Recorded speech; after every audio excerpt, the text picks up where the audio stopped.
Waterfox vs Brave. Which browser is better for privacy? So Waterfox is a fork of Firefox built with privacy and performance in mind. It removes many telemetry, data collection, and tracking features present in standard browsers. It supports enhanced tracking protection, do not track, and private browsing mode to avoid remembering history and cookies. It has DNS over oblivious HTTP, which hides what domain you look up from your DNS provider with extra privacy.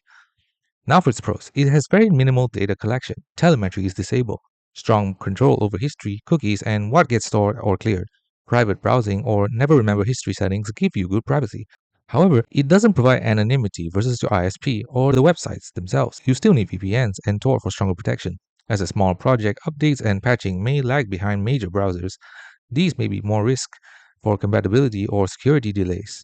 Brave is Chromium-based but with strong privacy tweaks built in.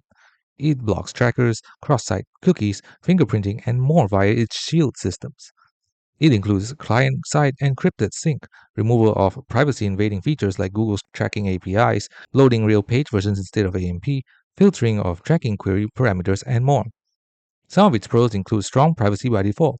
Many protections are enabled out of the box, so you don't have to manually configure things. Here's extra layers for privacy: less network communication to servers, enhanced referrer policy behavior, and protections against bounce tracking. However, because it's Chromium-based, some inherent privacy trade-offs remain, though Brave attempts to mitigate many. Some features, like its rewards or built-in crypto wallet tools, may concern privacy purists, depending on how much data they involve. So which one should you pick?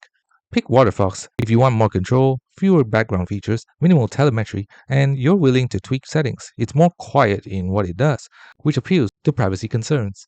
Pick Brave if you want strong privacy protection out of the box. For someone who doesn't want to mess with settings, Brave gives you a lot of good defaults: ad blocking, tracker blocking, and fingerprinting defenses. So for most users concerned with privacy with little effort, go with Brave. For advanced users who want to reduce every possible data leak and prefer fewer added features, Waterfox is probably stronger. Thanks for watching. Don't forget to like and subscribe for more videos.